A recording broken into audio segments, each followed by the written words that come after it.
Olá, queridos, a paz do Senhor, esse é o seu ADEC TV e hoje você está no quadro Lições Bíblicas. Estudaremos hoje a lição de número 8, Paulo, discipulador de vidas.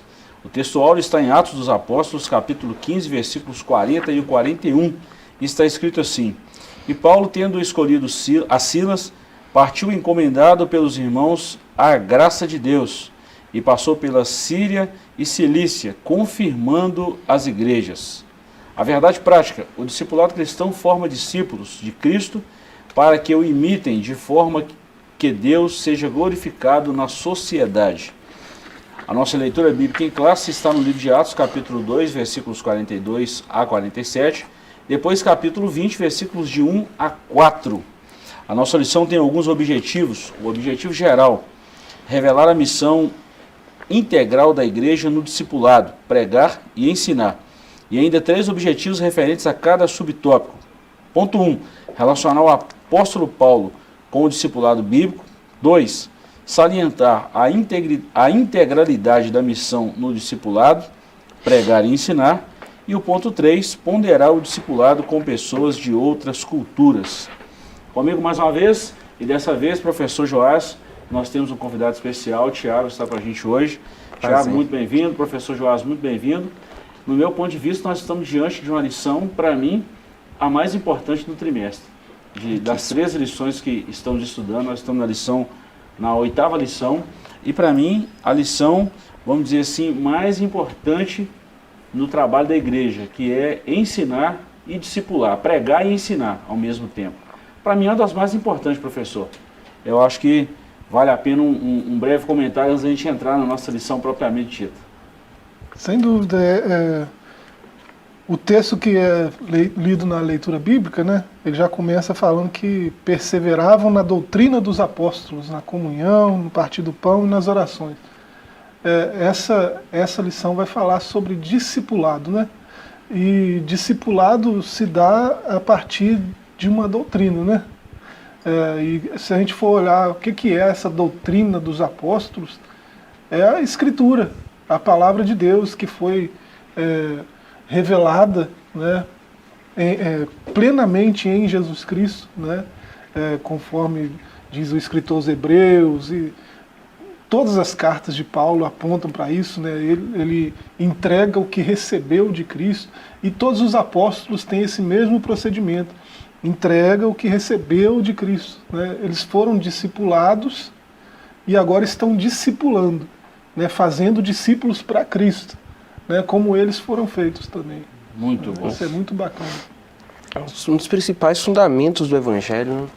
A ideia de você pregar e ensinar. É um trabalho que eu não sou detentor de uma verdade pessoal, não, é uma verdade de Cristo, e que é meu dever transmiti-la de forma genuína a todos. Bom, gente, na leitura diária da nossa lição, que eu gosto de aproveitar todos os pontos da lição, que é uma lição muito rica, né? O comentário da nossa lição. A leitura diária da segunda-feira, o discipulado é uma ordem do Senhor. Terça-feira, a pregação como ponto de partida, primeiro a pregação e depois o discipulado. Quarta-feira, o discipulado como formação na igreja primitiva, principalmente depois de um número muito grande de pessoas aceitando a Jesus, houve a necessidade do discipulado. Quinta, o discipulado nos faz pensar nas coisas mais elevadas, que é um tempo de qualidade e aprofundamento nas Escrituras. Sexta, o discipulado nos faz buscar as coisas que são de cima. Eu achei isso aqui fantástico. E sábado, discípulos a fim de viver para a glória de Deus. Professor, nós vamos entrar na nossa introdução. E Tiago, você fica bem à vontade nos nossos comentários. Vamos compartilhar essas informações e a gente vai ganhar assim muito com o comentário. E quero mandar um abraço aos nossos amigos e irmãos que estão sempre com a gente aí. A gente está sempre na rua aí, a gente vê muitos comentários, muitos irmãos aí, muitos amigos que nos dão a honra e nós agradecemos e louvamos a Deus pela vida deles. Introdução. Nessa lição veremos os aspectos gerais do discipulado, com destaque para o papel de Paulo no processo do discipulado nas igrejas que plantou. Perceberemos que esse foi o meio pelo qual o nosso Senhor nos concedeu para que os recém-nascidos na fé fossem formados segundo o caráter de Cristo. Bom, a primeira missão da igreja é pregar e ensinar. Primeiro, o professor Tiago vem a pregação. né? Nós conhecemos a Cristo através da loucura da pregação. Eu quero até usar esse termo, a loucura da pregação. E depois a gente vai caminhar com Cristo, e isso é através do discipulado. Ou seja, a nossa vida é um eterno aprendizado, nós estamos sempre aprendendo. Eu fico assim incomodado com aquela pessoa que sabe tudo. Você vai comentar alguma coisa, não, isso eu já sei, tem resposta para tudo. Parece que nunca aprende nada novo, sendo que nas Escrituras a gente sempre aprende, nós estamos aprendendo todo dia. Como a gente é enriquecido quando a gente ouve, quando a gente compartilha e quando a gente está sentado para discutir um assunto. A gente sempre aprende, é por aí, não é? Com certeza. Você vê o próprio Paulo, né? Ele morreu aprendendo, né? Ele já sabia do seu destino, né? Que ia ser martirizado por Roma, e sabendo disso, sabendo o que o esperava, ele não desistiu de continuar aprendendo, né? Ao passo que ele pede seu companheiro, né, de prisões, né, nas prisões, né, para trazer para ele a capa, os livros, os pergaminhos, né?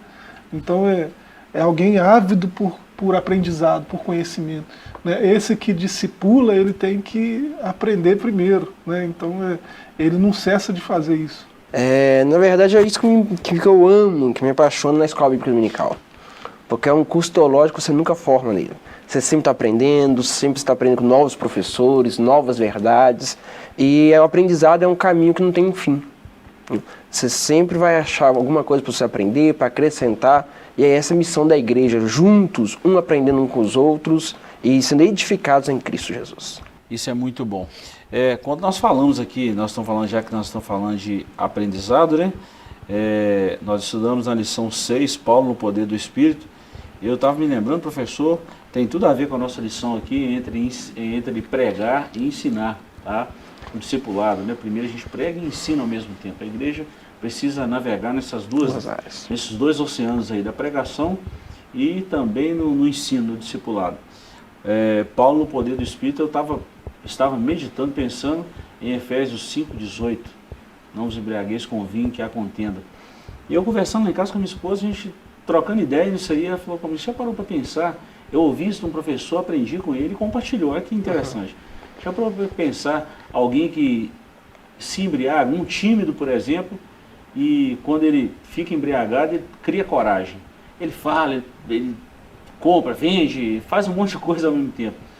Então, num contexto desse aí, alguém que é dominado pelo Espírito Santo e que é usado na força, na graça, no poder do Espírito, o que uma pessoa dessa faz no reino de Deus?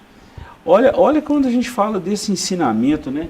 Desse discipulado, professor, alguém que está cheio do Espírito Santo ensinando outras pessoas, caminhando com outras pessoas. Isso é muito importante para a igreja. E o gostoso do discipulado é quando você olha para trás. Você fala, puxa vida, eu já caminhei 10 anos, 20 anos, 2 anos, que seja o tempo que for 6 meses, 3 meses. Eu comecei lá no marco 0 e agora eu já estou ali perto do 2 ou do 3, né? Porque o aprendizado quando você faz o recorte, você vê um efeito. Isso é muito legal, isso é muito gostoso. Bom demais.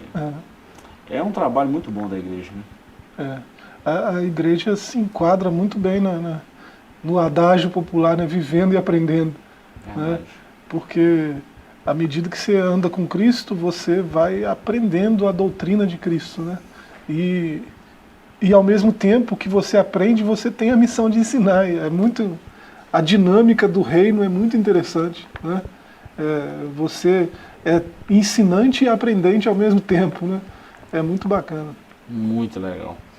Tiago, e por falar em ensinar, né, todos nós temos, vamos falar assim, ou pelo menos deveríamos ter, né?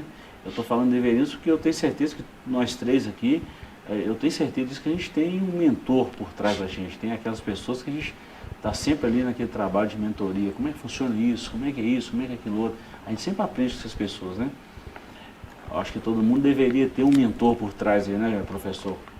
Com certeza, com certeza. O terreno onde o evangelho floresceu, né, que é uma cultura judaica, né, é uma cultura que valoriza muito isso, né?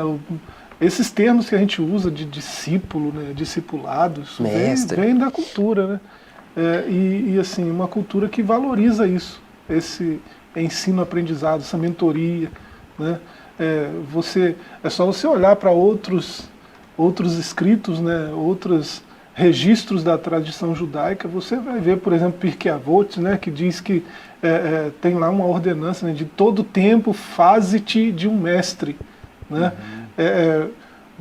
No começo da caminhada até o fim da caminhada, tenha alguém que sabe mais do que você ao seu lado para te ensinar, né? Então faz parte da cultura, né? Então o Evangelho floresce nesse território, né? Ele nasce ali, né? Jesus, a pregação de Jesus tinha esse alvo primário que eram os judeus, né? E daí se expandiu para o mundo todo, graças a Deus, né? Chegou até nós. Então nós herdamos essa cultura, né? E por mais que muitos de nós esteja virando as costas para isso, né? Priorizamos outras coisas, não, pregação até tem prioridade em algumas congregações, em alguns lugares, né? Algumas tradições cristãs, mas o discipulado às vezes nem tanto, né? Mas a ordem de Jesus é que os dois andam juntos. O id é tanto para pregar quanto para ensinar e fazer discípulo, né? Porque tem um alinhamento entre essas duas coisas. A pregação atrai, mas o que mantém é o ensino. Exato. É o que traz raiz, solidifica, fundamenta, é o ensino. Então muitas pessoas vão ser atraídas pela pregação, mas o ensino vai mantê-las na presença.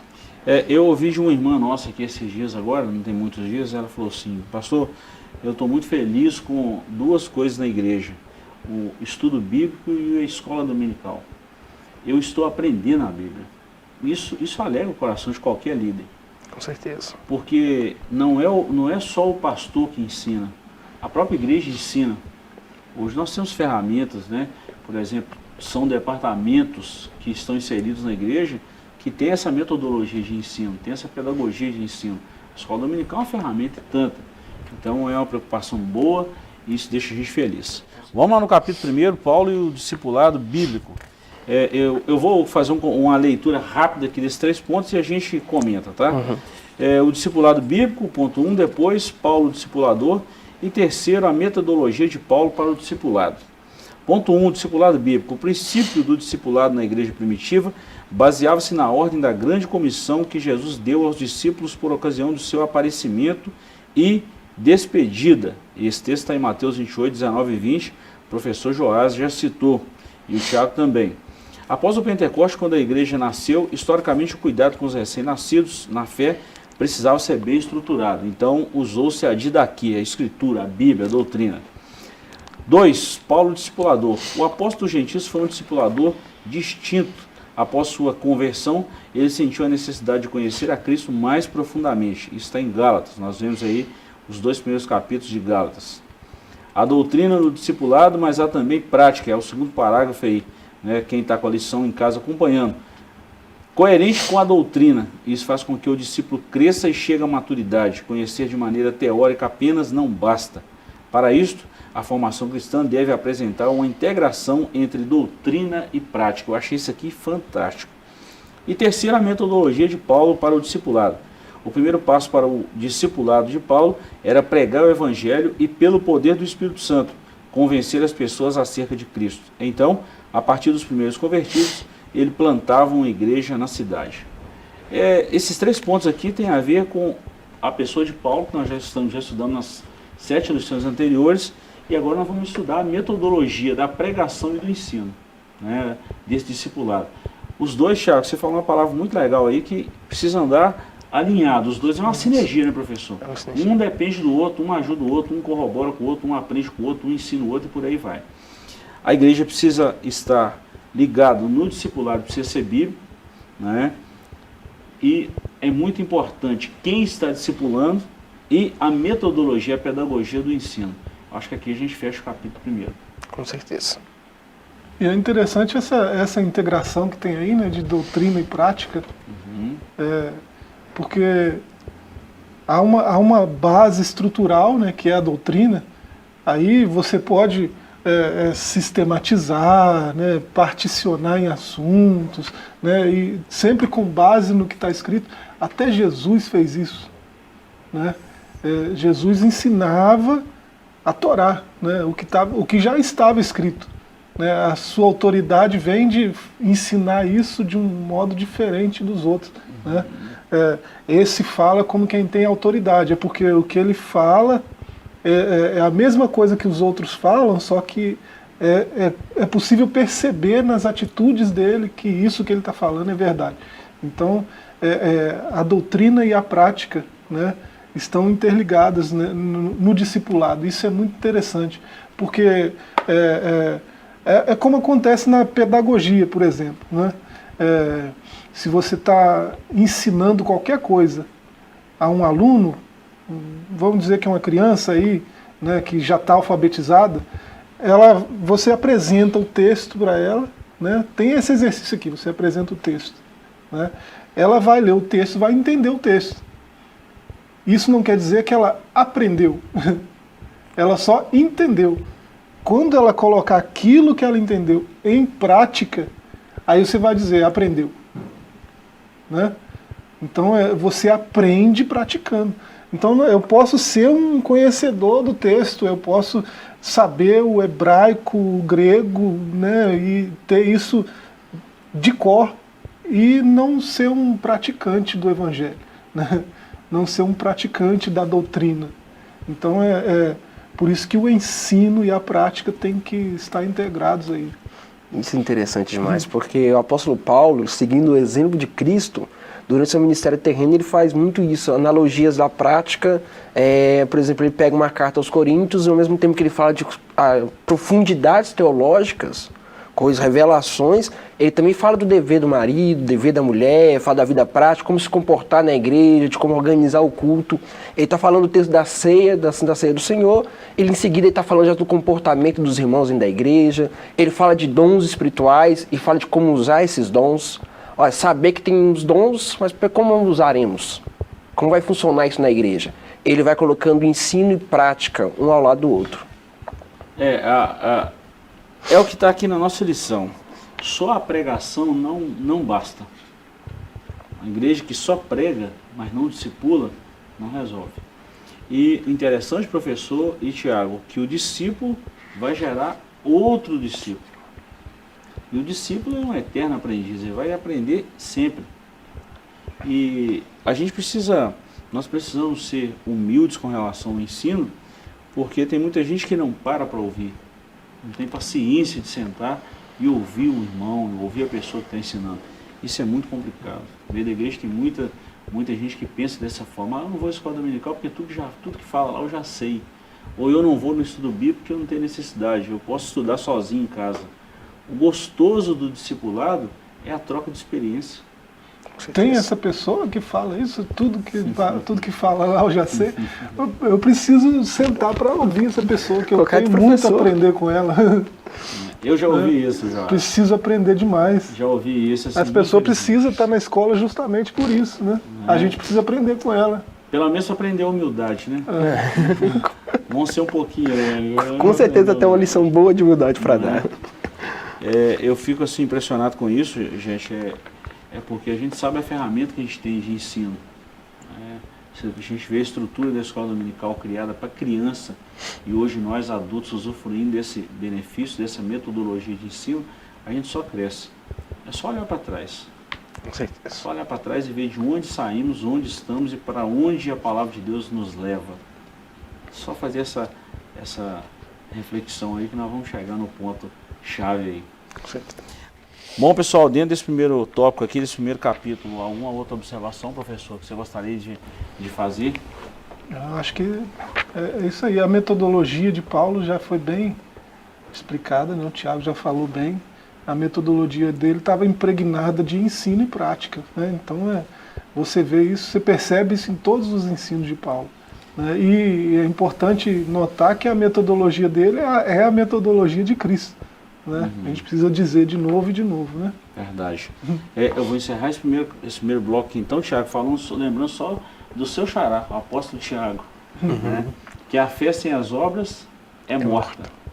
É uma praticidade do evangelho também. Não adianta eu só falar, eu falo, Jesus te abençoa, mas eu sei que você está sofrendo a necessidade e eu não te ajudo. Não está resolvendo nada. Isso faz parte do discipulado também. Tá? Com certeza. Muito bom isso aí. Vamos dar uma pequena paradinha aqui e a gente volta. Nós vamos para um pequeno intervalo, voltamos já já com a segunda parte, o segundo bloco da nossa lição. Nós estamos falando sobre discipulado, é uma lição extraordinária. Não saia daí que voltamos já já.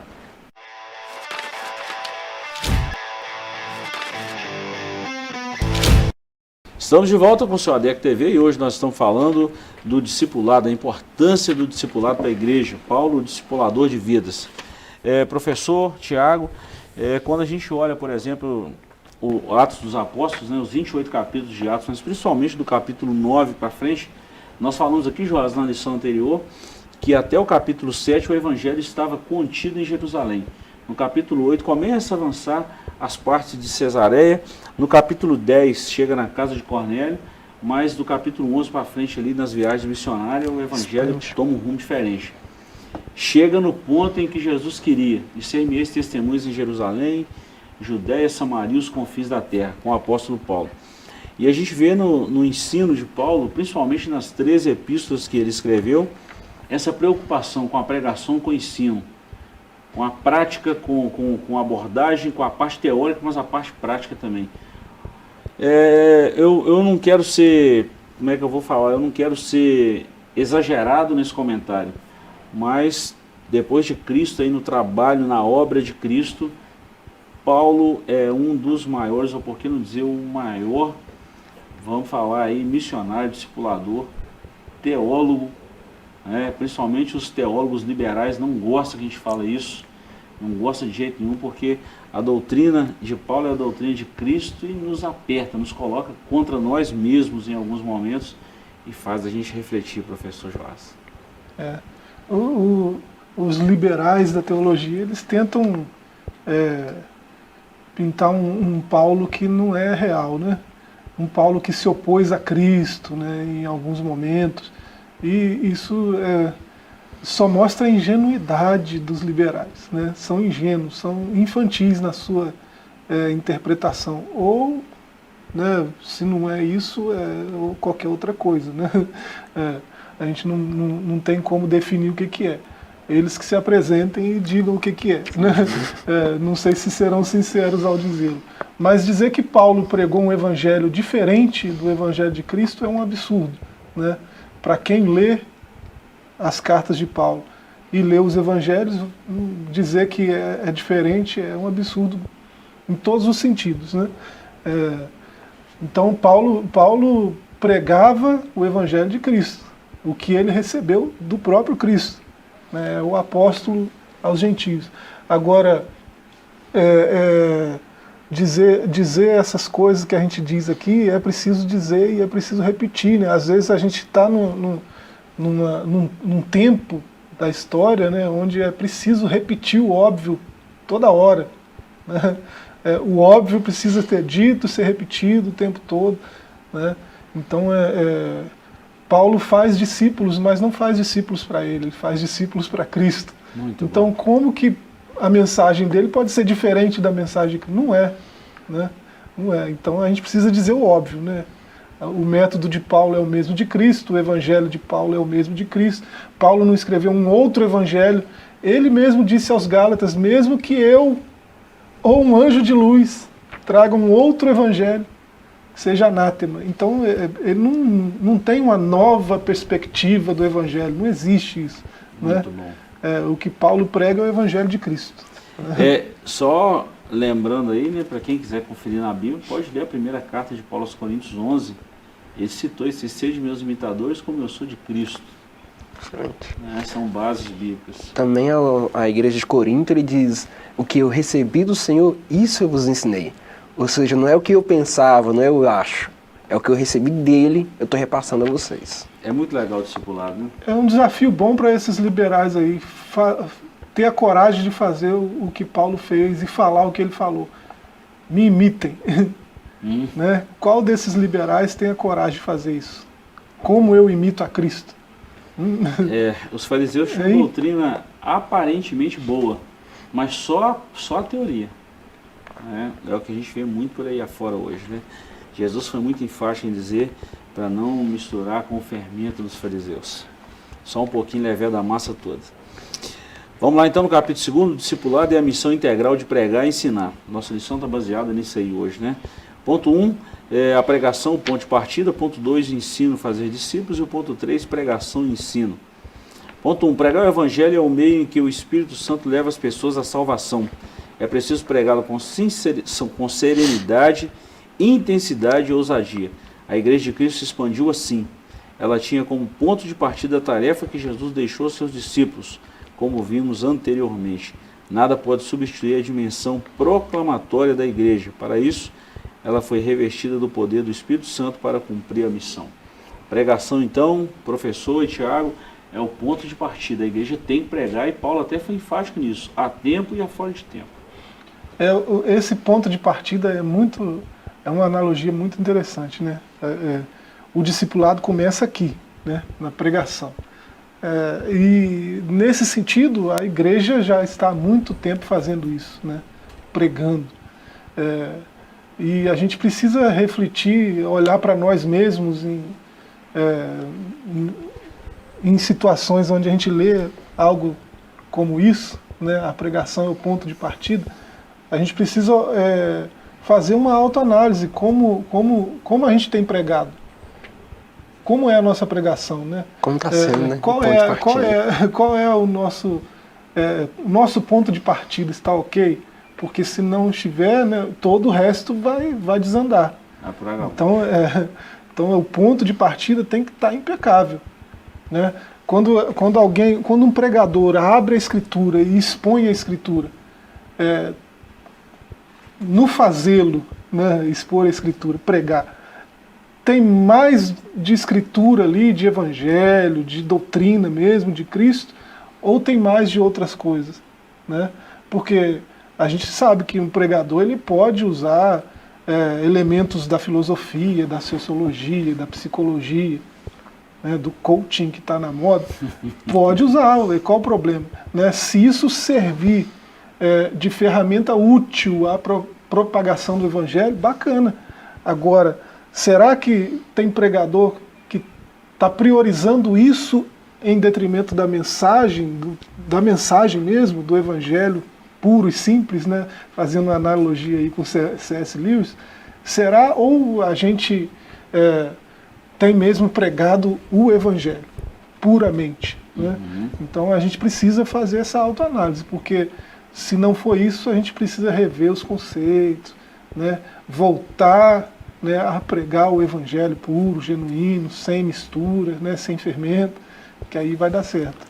Tiago, Paulo falou isso, e eu prego a Cristo e Cristo crucificado. É a mensagem central do evangelho. Você pode atrair pessoas falando sobre muitas coisas diferentes. Hoje, principalmente, a gente tem aí a era da informação, como alguém gosta de chamar, e você pode atrair as pessoas falando sobre vários assuntos. Mas o que vai gerar uma transformação é uma só. E é a mensagem, o fundamento do evangelho, que é Cristo Jesus. Qualquer outra coisa, qualquer outro fundamento que você coloque, vai ser fundamento de areia, não vai ser firme, não vai solidificar. Transformação é só com o evangelho puro e simples, Jesus Cristo crucificado.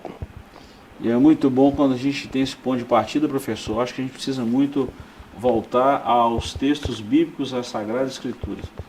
Muita coisa aí, a gente percebe que em alguns momentos, alguns púlpitos estão sendo usados mais como um palco do que como um verdadeiro ponto de partida da pregação do Evangelho. É uma mensagem dura, mas é verdade. E a gente não pode deixar de falar isso. Eu prefiro quando estou fazendo as vezes de um ouvinte, né? Quando eu estou ouvindo uma pregação, eu prefiro sair desapontado com o pregador e comigo mesmo, do que satisfeito comigo mesmo e com o pregador. Nossa, que pregador bom, que mensagem. Nossa, como eu saí melhor desse... Eu prefiro o contrário, eu prefiro sair desapontado. Poxa vida, esse pregador tinha que ter falado isso, tinha que mostrar como eu sou fraco, como eu sou frágil, tinha que me mostrar isso. Para que esse pregador falou isso? É mais confronto do que conforto. Eu prefiro sair desapontado. Se quem está em casa aí, vai aí uma dica, a gente sempre fala isso aí, dá esses insights aí de livro, de mensagens, de sermões. Quem escutava os sermões aí de Jonathan Eduardo vai saber muito bem o que é que nós estamos falando, né? E muitos outros. mensagem que punha a gente para pensar e que confrontam até hoje. É exatamente o que o Cristo falou, né? Vai lá com a mulher samaritana, vai lá e chama o seu marido. Mas eu não tenho marido. Disseste bem, tiveste 5 e o que tem agora não é seu. Por quê? Confronto.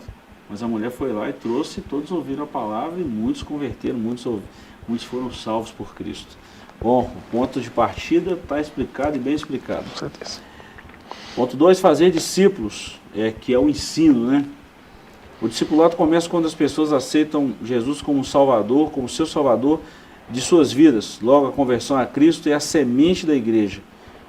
Quando cuidada pelos discipuladores, essa semente germina e dá frutos. Não foi assim que aconteceu no dia de Pentecostes? Quase 3.000 almas, daí a pouco esse número já era mais de 5, e a igreja cresceu de uma forma espantosa nos primeiros dias ali. E houve a necessidade de ensinar. É exponencial o crescimento. Exato. E você vê que ele é reflexo de 2 mensagens pregadas. É Pedro pregando no primeiro dia, recebeu o poder do Espírito Santo, esse poder do Espírito Santo já capacita para ser testemunha, é prático.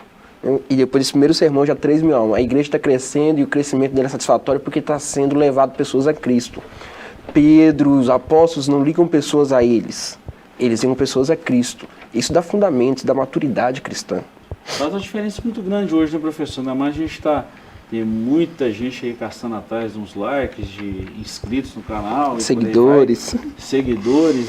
Isso faz uma diferença muito grande quando alguém vai a Cristo através da pregação e quando alguém vem ao pregador através de uma boa mensagem, de uma, vamos falar assim, de uma exegese boa, de uma locução boa, de uma vibração, né?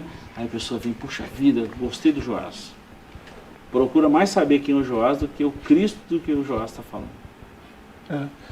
Eu acho interessante que a leitura começou falando justamente da perseverança, né? Esse discipulado, ele exige perseverança, né?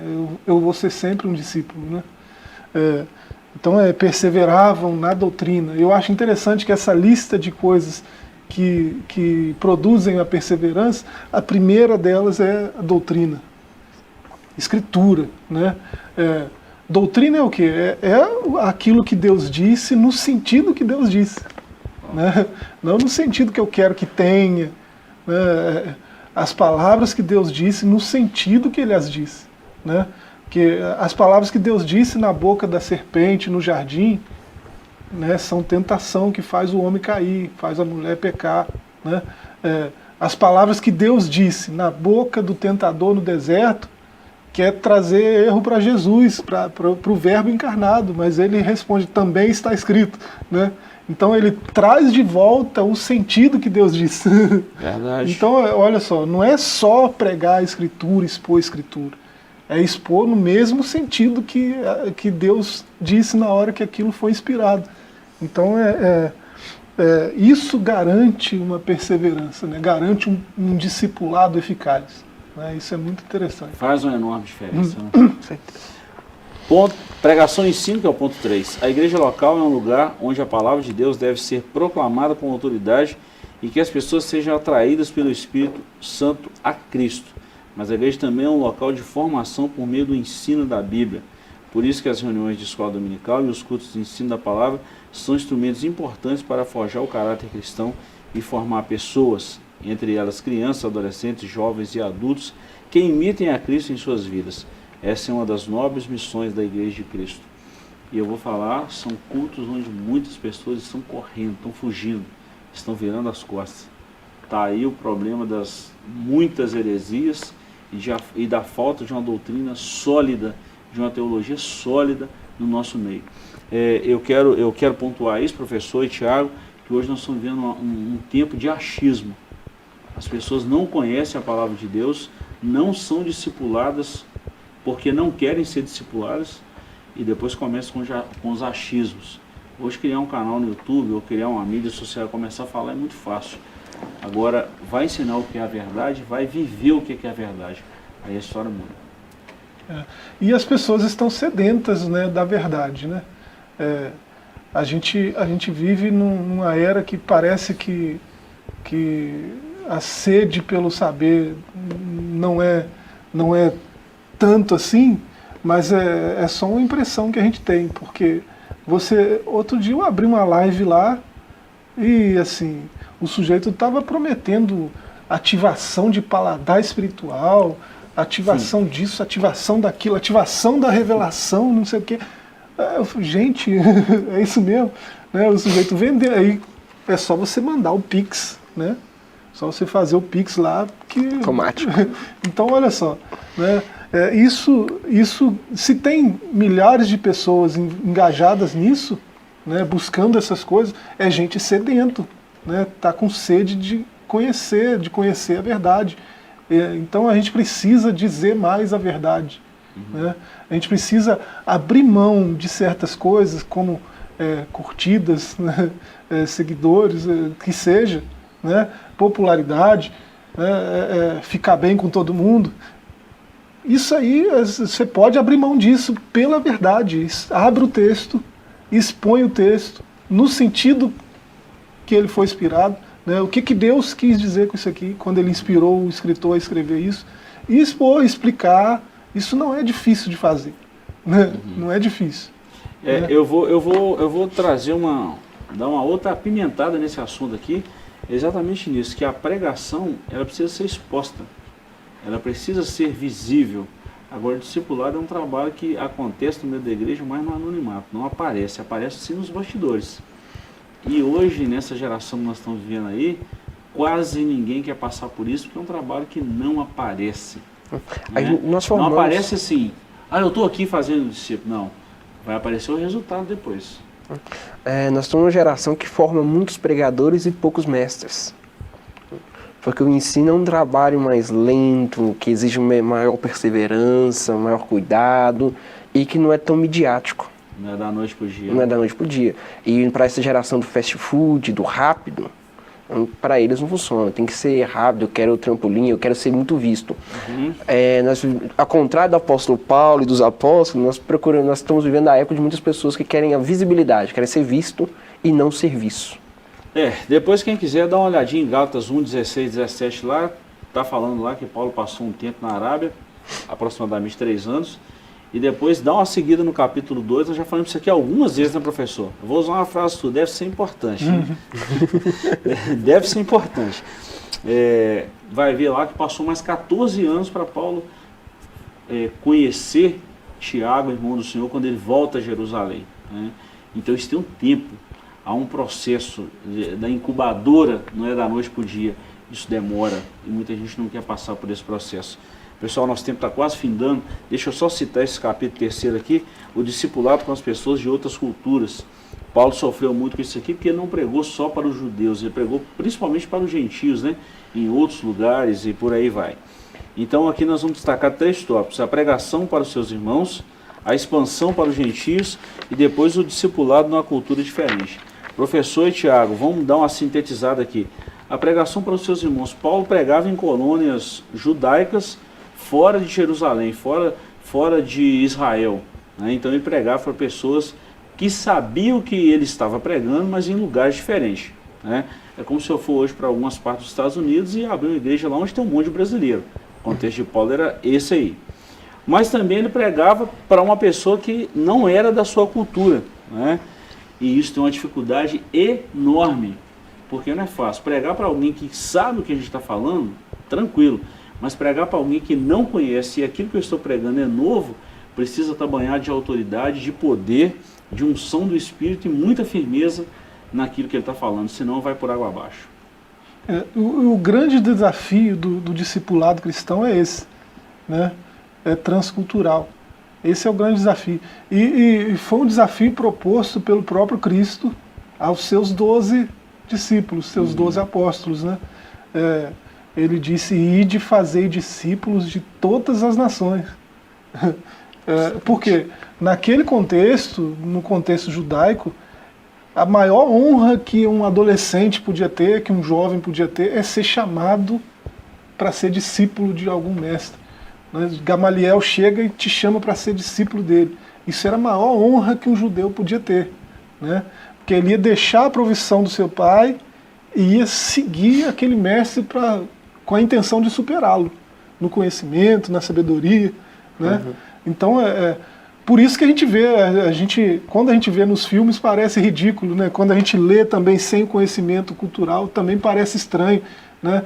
Jesus chega na praia, tá lá os caras trabalhando, ele fala, vem e segue-me, os caras largam barco, largam peixe, largam tudo e começa a seguir. Parece esquisito, né? Mas se você conhecer o pano de fundo cultural, aquilo era a maior honra que o sujeito podia ter, né? Poxa, um grande mestre me chamou para segui-lo, então eu vou ser discípulo dele, olha que honra, né?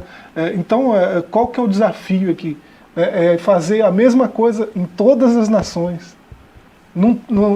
As outras nações não têm essa mesma cultura, essa mesma sede de aprender, essa mesma paixão pelo livro, né? Então, fazer discípulos de todas as nações foi um desafio para os apóstolos. Eles chegaram um pouco atrasados, né? Depois que eles viram Deus chamando Paulo para fazer, e eles mesmos impuseram as mãos sobre Paulo enviando, aí eles foram despertados, né? Começou com Paulo, depois Pedro, e aí eles foram para todas as nações, né? Que era desafiador, uma vez que o judaísmo tem uma ideia um pouco exclusivista, de que eles são a nação, de que a mensagem era para eles, que não, tudo é aqui, Jerusalém, nós somos. E agora o Evangelho vem quebrando tudo isso, dizendo assim, não é sobre vocês, é sobre Cristo, e sobre um Cristo que amou o mundo. Então é uma totalidade para todo mundo, e é um desafio muito grande para os apóstolos, mas que Paulo vem quebrando e eles vêm acompanhando junto a isso. Muito bom. Nós terminamos a lição de hoje falando o seguinte, Mateus 28, 18 e 19, uma ordem de Jesus, principalmente o versículo 19 e o 20. Ide, portanto, fazer discípulos de todas as nações, batizando-os em nome do Pai, do Filho e do Espírito Santo, e ensinando-os a guardar todas as coisas que eu vos tenho ensinado. E estarei convosco todos os dias até a consumação dos séculos. Professor Joás, muito obrigado. Tiago, muito obrigado pela companhia de hoje. A vocês nós nos despedimos com a paz do Senhor e, permitindo o Senhor, estaremos semana que vem com mais um estudo da lição. Forte abraço e até lá.